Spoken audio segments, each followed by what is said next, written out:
ہمارے ساتھ موجود ہیں اویس ملک صاحب. اویس السلام علیکم. وعلیکم السلام ورحمۃ اللہ وبرکاتہ. اچھا اویس، مجھے اگر آپ بتا سکیں کہ آپ کا طاہر نسیم سے کیسے رابطہ ہوا تھا اور پھر کیا ہوا تھا، تھوڑی شروع کی ڈیٹیل اگر بتا سکیں پھر آگے ہم بات کریں گے. عدنان بھائی، بات یہ ہے کہ 2 سال پہلے جب میں چھٹا درجہ پڑھ کے فارغ ہو چکا تھا، ہمارے مدرسے کا جو چھٹا درجہ ہوتا ہے وہ اسکول کی ایکویلنسی کے حوالے سے وہ بی اے کے ایکویل ہوتا ہے. مطلب جب میں بی اے کر کے فارغ ہو چکا تھا تو اس وقت میں ہمارے جو اسلام آباد میں ایک مدرسہ ہے، میں وہاں پڑھ یہ رہا تھا. 2018 کی بات ہے. 2018 کی. جی جی، ایک 2018 میں ایک ڈیٹیل اگر بتائیں گے نا تو واضح ہو جائے گی تصویر. ٹھیک ہے. 2018 میں جب میں اسلام آباد میں پڑھ رہا تھا تو اس وقت ہمارا سالانہ امتحان جو ہے وہ اپریل کے مہینے میں ہو رہا تھا. اپریل کی 12 سے 18 تاریخ تک ہمارا ایگزام تھا. اس 2018 کی جنوری میں طاہر احمد نسیم نامی ایک آدمی نے، جب میری چھٹیاں تھی، میں گھر میں تھا، تو مجھے ایک فرینڈ ریکویسٹ سینڈ کی اور اس کے ساتھ مجھے ہیلو اور ہائی کا میسج سینڈ کیا فیس بک پر، میسنجر پر. تو میں نے تو خیر اس کے میسج کا کوئی جواب نہیں دیا. اس کے بعد میں یوٹیوب پر میں نے اس کے بارے میں دیکھا، اس کے بارے میں نے تحقیق کی، اس کے بارے میں ریسرچ کیا. تو معلوم ہوا کہ طاہر احمد نسیم نام کا ایک آدمی ہے جو خود کو پیغمبر کہتا ہے یا خود کو مجدد ہونے کا دعویٰ کرتا ہے، نعوذ باللہ. جو اس قسم کے 7-8 قسم کے دعوے کرتا ہے. تو میں نے اس کی آئی ڈی دیکھی کہ کیا وہی آدمی ہے، تو معلوم ہوا کہ طاہر نسیم بالکل وہی آدمی تھا جو خود کو پیغمبر ظاہر کرتا ہے، نعوذ باللہ، اور اس طرح کے مختلف اقسام کے دعوے کرتا ہے. خیر، جب میں نے طاہر نسیم کے ساتھ کوئی تعلق نہیں بنایا، میں نے ان کے ساتھ کوئی جواب نہیں دیا، بار بار ان کے میسج کرنے پر، مجھے میسج کرنے پر ان کے مجھے جو کمنٹس آتے تھے، میں نے ان سے ایک دن بات کی کہ طاہر صاحب آپ مجھ سے کیا پوچھنا چاہتے ہیں، آپ کیا کرنا چاہتے ہیں. تو انہوں نے بتایا کہ وہ اپنی ایک راز کی بات مجھ سے بتانا چاہتے ہیں. میں نے ان سے پوچھا کہ آپ مجھے بتا سکتے ہیں آپ کی جو راز کی بات. اویس بھائی، اس کو آگے بڑھنے سے پہلے ایک سوال میں یہاں پہ آپ سے پوچھ لوں کہ جی. آپ کا اس سے رابطہ ہوا تو وہ کس ٹائپ کے، مطلب شروع میں رابطہ اس نے کیسے بنانے کی کوشش کی، کیا بات چیت کر رہا تھا وہ؟ سب سے پہلے تو اس نے مجھے ہیلو اور ہائی کا میسج کیا. پھر ٹھیک میں ہے. نے اس کو کوئی جواب نہیں دیا. پھر اس نے مجھے السلام علیکم کا میسج بھیجا. پھر میں نے ٹھیک ہے. وعلیکم السلام کا جواب بھیجا. اس نے مجھے بتایا کہ آپ اویس ملک ہے اور میں طاہر احمد نسیم ہوں، میں آپ ٹھیک سے ہے. اپنی ایک راز کی بات آپ سے شیئر کرنا چاہتا ہوں. تو میں ٹھیک نے ہے. 1-2 دن کے بعد میں نے اس کو رپلائی کیا کہ آپ جو بات آپ بتانا چاہتے ہیں وہ آپ شیئر کر سکتے ہیں میرے سے. انہوں ٹھیک نے ہے. اپنی بات مجھ سے شیئر کی، اور بات جو انہوں نے مجھے اپنی ایک پی ڈی ایف کی صورت میں، انہوں نے مجھے اپنی وہ پی ڈی ایف بھیجی انہوں نے مجھے. اس کے اندر اس نے کوئی 12-13 صفحات کی اس نے ڈاکومنٹس لکھا ہوا تھا کہ وہ خود کو مطلب وہ اس نے لکھا تھا کہ مجھ پر، میں نے خواب میں دیکھا کہ نبی کریم صلی اللہ علیہ وسلم کے ساتھ نعوذ باللہ. 14 افراد کو ہیں، اور اس میں 13واں آدمی جو ہے وہ مرزا غلام قادیانی، جو قادیانیوں کا جو پیغمبر ہے، جو نعوذ باللہ خود کو وہ بھی پیغمبر ہونے کا جھوٹا دعویٰ کرتا ہے. تو اس نے بتایا کہ 13واں آدمی وہ تھا، اور اس کے بعد میں 14واں آدمی تھا. اور اس نے یہ بات بھی اس کے اندر لکھی تھی کہ رسول اللہ صلی اللہ علیہ وسلم کے بائیں طرف جو وہ 13 آدمی کھڑے تھے، اور دائیں طرف مجھے رسول اللہ صلی اللہ علیہ وسلم نے کھڑا کیا، یعنی مجھے 14ویں صدی کا مجدد، وہ اس خواب سے اپنے آپ کو 14ویں صدی کا مجدد ثابت کرنا چاہتا تھا. اس کے علاوہ وہ مطلب وہ ذلی رسول، وہ بروزی رسول ہونے کا دعویٰ بھی کرتا تھا. اس کے علاوہ اس نے مسیح ہونے کا دعویٰ بھی کیا. اس کے بعد مسیح ہونے کا دعویٰ بھی اس نے کیا. اور اس بات کے اوپر میرے پاس کوئی 200 سے زائد ثبوت میرے پاس موجود ہے. اس بات کے اوپر اس کے ٹائپ میسج بھی موجود ہے، اس کی اپنی جو شیئر پوسٹ ہیں، اس کے جو اس نے فیس بک یا اس نے یوٹیوب پر شیئر کیے وہ بھی موجود ہے. اس کے علاوہ اس نے کئی سارے جو مناظرے کیے، ان مناظروں کی عبارت میرے پاس موجود ہے، جس کے اندر اس نے یہ باقاعدہ طور پہ لوگوں کے سوال کے جواب میں اس نے باقاعدہ یہ کہا ہے کہ وہ خود کو بالکل رسول ہونے کا دعویٰ کرتا ہے، اور اس پر باقاعدہ وحی آتی ہے. ٹھیک ہے. اگر اویس میں آپ سے ایک سوال کر سکوں کہ آپ کا اس سے جو رابطہ ہوا تھا، کیونکہ وہ جو کیس کی ڈیٹیل ہے وہ میں نے پوری ڈیٹیل دیکھی ہے، پشاور ہائی کورٹ کا وہ فیصلہ بھی اس میں پوری تفصیل لکھی ہوئی ہے، وہ میں نے اپنی پچھلی ویڈیو میں بھی شیئر کی ہے. اس میں لکھا ہے کہ 24 اپریل 2018 کو آپ کا رابطہ اس سے ہوا تھا، اور 25 اپریل 2018 کو وہ آپ نے ایک درخواست دی کہ اس کی ایف آئی آر کی جائے. یہ بات ٹھیک ہے؟ اس طرح ہی ہوا تھا یا ایک ہی دن میں؟ مطلب یہ کیسے ہو سکتا ہے کہ 24 اپریل کو آپ سے رابطہ ہوتا ہے اور اسی دن یہ سارا معاملہ ہوتا ہے؟ ہمارا جو رابطے کی ابتدا تھی وہ جنوری سے تھی. جنوری سے ہمارا رابطے کا ابتدا ہوا تھا. جنوری سے یہ مجھے باقاعدہ اپنی باتیں بیچتا تھا، بلکہ اس نے مجھے یہ بھی کہا کہ قرآن کی سورہ تکویر، ایک سورت ہے قرآن کی، اس کی 18، 22، 23، 24 نمبر آیات، اس کے بارے میں اس نے یہ بھی بتایا کہ یہ آیت میرے بارے میں نازل ہوئی ہے. اور نعوذ اس کے باللہ. علاوہ نعوذ. اس نے مطلب مختلف ادوار میں کبھی کبھی فاصلے کے بعد 2 دن 3 دن کے بعد وہ مجھے اپنی مختلف قسم کی دعوے بیچتا تھا کہ یہ میرے ثبوت ہے، میرے پاس یہ حدیث میں میرا ذکر ہے. اس کے علاوہ اس نے ایک حدیث بھیجی جس میں نسیم صبح کا لفظ آتا ہے اس حدیث کے اندر. تو اس نے بولا کہ میرے نام کے اندر طاہر احمد نسیم آتا ہے، جس میں نسیم صبح، ہم صبح کی ٹھنڈی ہوا ہوتی ہے اس کو نسیم صبح کہتے ہیں. تو اس کے اندر طاہر احمد نسیم نے بتایا کہ دیکھو میرے نام کے اندر بھی نسیم آتا ہے، اور اس حدیث کے اندر نسیم صبح ہے.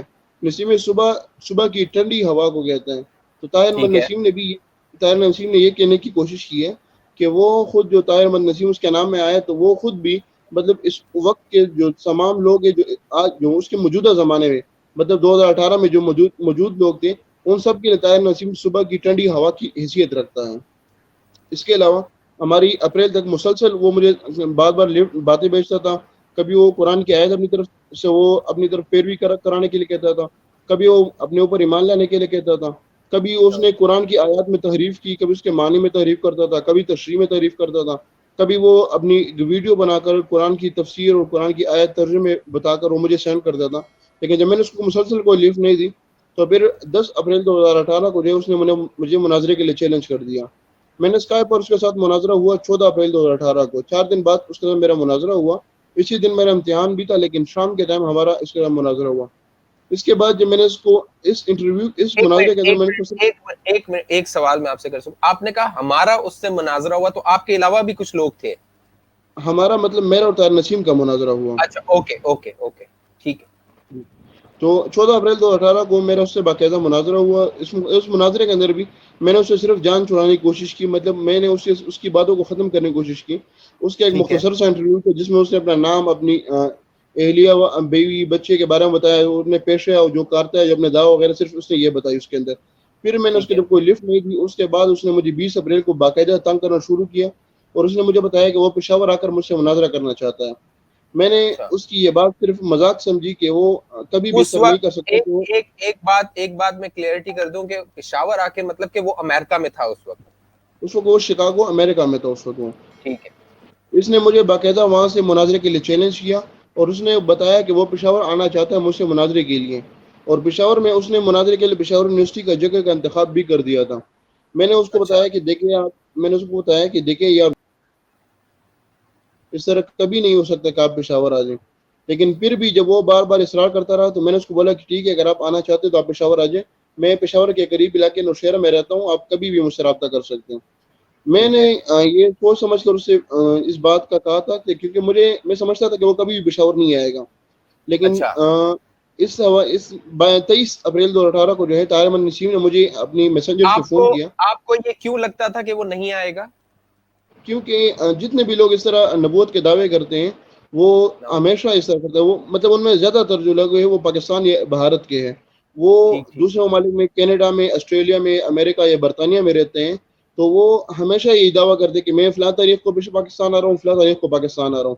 اس سے پہلے جو زاہد خان قذاب تھا، انہی دنوں کے اندر جو اپریل کے مہینے 2018 کے انہی دنوں میں زاہد خان قذاب نے بھی یہی کہا تھا کہ میں امریکہ ٹھیک ہے. طاہر نسیم، ہم اس کو طاہر تک رکھتے ہیں، وہ تو ایک الگ ہی چیپٹر ہے. زائد والا وہ بھی میں نے اسٹڈی کیا ہوا ہے. اچھا میں آپ سے یہ کہوں گا کہ آپ کو یہ لگ رہا تھا یار میں صرف آپ کو یہ بتا چلوں کہ مجھے کیوں یقین تھا کہ نہیں آ سکتا. تو اس میں بطور بتا رہا ہوں کہ زائد نے بھی کہا تھا کہ وہ 2018 میں جرمنی ایمبیسی آ رہا ہے، باقاعدہ پاکستان نے اس کو سیکورٹی دی ہے، لیکن یہ بات ایک جھوٹ ثابت ہوئی، وہ نہ آ سکا. تو اسی وجہ سے میں نے طاہر نسیم کے بارے میں یہ سمجھ رہا تھا کہ وہ کبھی نہیں آئے گا. 23 اپریل 2018 کو طاہر نسیم نے مجھے ایک میسنجر سے فون کیا، فیس بک میسنجر سے، کہ وہ پاکستان آ چکا، وہ مجھ سے پشاور میں ملنا چاہتا ہے. اس وقت طاہر نسیم نے بتایا کہ وہ اسلام آباد میں ہے. تو میں نے اس کو بتایا کہ دیکھیے آپ نے جو میسنجر سے مجھے فون کیا یہ آپ نے غلط کیا ہے، آپ مجھے پاکستانی کسی نمبر سے فون کر دیں. ٹھیک 2 منٹ کے بعد طاہر نسیم کے ایک پاکستانی زونگ نمبر سے مجھے فون آیا. اس کے اندر طاہر احمد نسیم نے فون کر کے بتایا کہ میں طاہر احمد نسیم ہوں، اب آپ کو یقین آ گیا؟ میں نے کہا ہاں مجھے یقین آ گیا. اس کے بعد اس نے دوبارہ میسنجر پر رابطہ کیا اور اس نے بتایا کہ اب آپ مناظرے کے لیے جگہ کا انتخاب کریں. میں نے کہا آپ جہاں بھی چاہیں میں آپ سے مناظرہ کروں گا، کیونکہ اس وقت میری سوچ یہ تھی وہ اس بات کے اوپر کہ وہ غلط ہے، وہ جھوٹا ہے، یا تو وہ غلط فہمی میں مبتلا ہے، یا وہ جھوٹا ہے، یا وہ کوئی پروپیگنڈا کر رہا ہے. جب طاہر احمد نسیم نے مجھے پشاور یونیورسٹی آنے کا کہا مناظرے کے لیے، اس دوران میں نے اس کو بتایا کہ دیکھیں پشاور یونیورسٹی میں خود اس وقت میں 18 سال کا تھا، لیکن میں کبھی پشاور اس وقت ان دنوں اکیلے نہیں گیا تھا. مجھے بہت پہلی مرتبہ میں پشاور جا رہا تھا ان دنوں میں. تو میں نے اس کو بتایا کہ میں پشاور تو نہیں آ سکتا، البتہ ہائپر مال ایک جگہ ہے پشاور میں جہاں سے اکثر میں شاپنگ کرتا ہوں، تو میں نے اس کو بتایا کہ وہاں آپ آ جائیں، میں وہاں پر ہوں گا. میں نسیم وہاں پر آیا، وہاں پر میں نے اس کے خلاف 15 پر کمپلینٹ کی.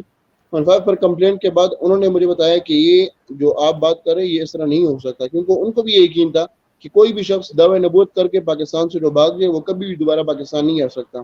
ان کو اس بات کا پکا یقین تھا، بلکہ انہوں نے مجھے یہ بھی بتایا کہ یہ بندہ آپ کے ساتھ ڈرامے کر رہا ہے، یہ نہیں آ سکتا یہاں پر. اس کے ٹھیک ہے. بعد جب اچھا ہمارا وہاں ایک مناظرہ ایک شروع بات ہوا، ایک بات ایک بات میں آپ کی میں یہاں روک کے اپنی ایک بات کر دوں کہ یہ جو پروپیگنڈا کیا جا رہا ہے کہ اس شخص کا دماغی توازن خراب تھا، وہ اس بات سے بھی اس کی نفی ہوتی ہے کہ وہ بندہ امریکہ سے پاکستان آتا ہے، یعنی کہ کوئی پاگل شخص یہ کام نہیں کر سکتا. جس کا دماغی توازن خراب ہو نا، وہ انٹرنیٹ پہ تو کر سکتا ہے، لیکن اتنا سیریس ہو کے وہ پاکستان نہیں آ سکتا. یعنی کہ اس بات سے ثابت ہوا کہ اس کا دماغی توازن بھی ٹھیک تھا. آگے بتائیے. عدنان بھائی میں آپ کو ایک اور بات بتاؤں. عدنان بھائی اگر یہ لوگ کہتے ہیں کہ اس کا دماغی توازن خراب ہے، تو عدنان بھائی بات یہ ہے کہ دماغی توازن خراب ہونے میں دنیا میں لاکھوں کروڑوں درجے اور دنیا میں لاکھوں کروڑوں پوسٹ ہے، وہ کسی بھی پوسٹ کا دعویٰ نہیں کر سکتا تھا. صحیح کیا بات وہ ہے. ایگری. امریکن پریزیڈنٹ ہونے کا دعویٰ کر لیتا، امریکن صحیح. پریزیڈنٹ کا اسپوک پرسن ہونے کا دعویٰ کر لیتا، کم صحیح از کم بات. ہمارے وزیر اعظم پاکستان کے وزیر اعظم ہونے کا دعویٰ کر لیتا.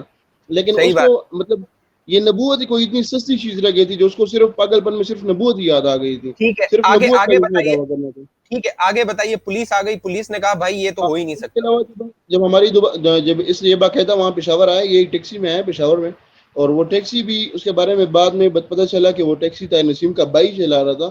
اس کا کچھ چچا زاد بھائی ہے، وہ چلا رہا تھا. وہ کچھ فاصلے پر اس کے پاس کھڑا تھا، تو اس کو اتار کے گیا واپس. تو وہ کچھ فاصلے پر اس کے پاس کھڑا تھا، اور جب طاہر نسیم سے میری ڈیبیٹ شروع ہوئی اس دوران میں نے دوبارہ 15 پر کال کی. میں نے بتایا کہ دیکھیں جو میں نے آپ سے 10 منٹ پہلے میں نے آپ کی اپیل کی تھی، آپ نے بتایا کہ نہیں، یہ بندہ نہیں آ سکتا. وہ بندہ آ چکا ہے، بالکل میرے پاس کھڑا ہے، اس کے پاس باقاعدہ ڈاکومنٹس ہے اس کے پاس. وہ مجھے اپنے ڈاکومنٹس جس کے اندر اس نے جو میں نے آپ کو بتایا کہ پی ڈی ایف کی صورت میں سینڈ کی تھی، اس سے بڑھ کر وہ 12 صفحات تھے. ابھی اس نے مجھے 58-60 صفحات قسم کے جو اردو اور انگریزی کے لکھے ہوئے تھے وہ ڈاکومنٹس اس نے مجھے دیے، کہ جس کے بارے میں اس نے اپنے ایک الہام لکھا ہوا تھا، اس نے اپنی خواب اور وحی کے بارے میں تفصیل لکھا ہوا تھا، اپنے بارے میں اس کی تفصیل لکھی ہوئی تھی اس کے اندر. وہ مجھے بتانا چاہتا ہے کہ یہ میرے ڈاکومنٹس ہے، اور اس کے علاوہ مجھے کسی جگہ بیٹھ کر باقاعدہ بات کرنے کی دعوت دے رہا تھا. اس دوران جو میں نے 15 پر کال کی اور میں نے کو ہائپر مال آنے کا ہائپر مال آنے کا کہا پولیس کو 15 پر، تو پولیس وہاں پر آئی. اس کو باقاعدہ ہم دونوں کو وہاں سے اٹھایا، مجھے بھی اس کے ساتھ ہی اٹھایا. ہم کو تانا لے کے گئے، تانا سربند ہم کو وہاں لے کے گئے. باقاعدہ مجھ سے بیان لیا گیا. اس کے بعد طاہر نسیم سے بیان لیا گیا. طاہر نسیم نے باقاعدہ ایس ایچ او صاحب کے سامنے کہا کہ جی ہاں میں اللہ کا پیغمبر ہوں، نعوذ باللہ مجھ پر باقاعدہ وحی آتی ہے، میں مجدد ہوں، میں مسیح ہوں، میں مسیح ہوں. اس کے بعد ایس ایچ او صاحب نے اس پر جب اس کی بیان پر کوئی بات نہیں دی، توجہ نہیں دی اس کے اوپر، اس کے بعد ڈی ایس پی صاحب وہاں پر آ گئے، جو اس علاقے کے تانا سربند کے علاقے کے جو ڈی ایس پی صاحب تھے وہ وہاں پر آ گئے. ڈی ایس پی صاحب نے باقاعدہ ان سے پوچھا. ڈی ایس پی صاحب کے بارے کے بعد کے سامنے بھی انہوں نے بتایا طاہر نسیم نے کہ وہ باقاعدہ خود کو پیغمبر ہونے کا دعویٰ کرتا ہے، باقاعدہ وہ ذلی بروزی طور پر نبی ہے نعوذ باللہ. اس کے علاوہ وہ مجدد مسیح اور مسیح عیسیٰ علیہ السلام کو کہتے ہیں. اور مسیح کا مطلب یہ ہے کہ وہ کہتا ہے کہ عیسیٰ علیہ السلام وفات پا چکے اور میں اس کی شکل و صورت میں دوبارہ اس دنیا میں آ چکا ہوں. حالانکہ مسلمانوں کا عقیدہ ہے کہ عیسیٰ علیہ السلام زندہ ہے، وہ قرب قیامت دوبارہ دنیا میں تشریف لائیں گے. تو اس کے طاہر نسیم کے پاس یہ 5-6 جو ظاہری طور پہ دعوے تھے. اس کے علاوہ اور بھی اس کی تفصیلی اس کے دعوے تھے بہت سارے، اس کے 10-12 تک اس کے دعوے تھے مختلف اقسام کے. ڈی ایس پی صاحب کے بارے میں کے سامنے بھی اس نے بتایا، پھر ایس ایس پی صاحب کے بارے میں، پھر اس کے بعد اس نے ڈی پی او صاحب کے سامنے بھی بتایا. اس کے علاوہ جب طاہر نسیم کو ایک پیشی کے اندر عدالت میں پیش کیا گیا تو جج نے پروسیس کے علاوہ ویسے فرضی طور پر اسے ایک سوال پوچھا کہ یہ جو لوگ آپ مطلب میرے بارے میں، جج نے ان سے پوچھا کہ جو اویس ملک آپ کے بارے میں دعویٰ کر رہے ہیں کہ آپ نے پیغمبری کا دعویٰ کیا، کیا یہ سچ ہے؟ تو طاہر نسیم نے اس کو باقاعدہ جج کو بھی بتایا. خیر تو کارروائی کا حصہ نہیں ہے، لیکن یہ ہمیں معلوم ہوا ہے کہ جج کو باقاعدہ طاہر نسیم نے بتایا ہے کہ میں باقاعدہ پیغمبر ہوں، نعوذ باللہ مجھ پر وحی آتی ہے، اللہ مجھ سے باقاعدہ رابطہ کرتا ہے، اللہ مجھ سے کلام کرتا ہے، اور آپ مجھ پر ایمان لائے. تو طاہر نسیم نے باقاعدہ اس کے اوپر کافی زیادہ ثبوت موجود ہے. میرے پاس 200 سے زیادہ ثبوت اس پر موجود ہے، جو اس کے ٹیکسٹ میسج ہے اس کے علاوہ اس کی جو 58 صفحات کی دیگی جو اس کی دستاویز ہے وہ بھی موجود ہے. اس کے علاوہ جو اس کے یوٹیوب پر کئی سارے مناظرے موجود ہیں. ابھی ایک بات اور ہمیں کل نہیں پرسوں پتہ چلی ہے کہ طاہر نسیم کی جو فیس بک آئی ڈی تھی وہ اس کے گھر والے نے ڈیلیٹ کر دی ہے، کیونکہ طاہر نسیم میرے پاس فیس بک فرینڈ میرے پاس موجود تھا. جب میں نے کل نہیں پرسوں اس کی آئی ڈی چیک کی ہے تو معلوم ہوا کہ طاہر نسیم جو ہے اس کی آئی ڈی ڈیلیٹ ہو چکی ہے. اور یوٹیوب کے بارے میں ابھی آج مجھے بتایا گیا کہ یوٹیوب کی جو اس کی جو آئی ڈی ہے وہ بھی ڈیلیٹ ہو چکی ہے, لیکن وہ تو میں نے اس سے ابھی دیکھی نہیں ہے اس کے اندر. ٹھیک ہے.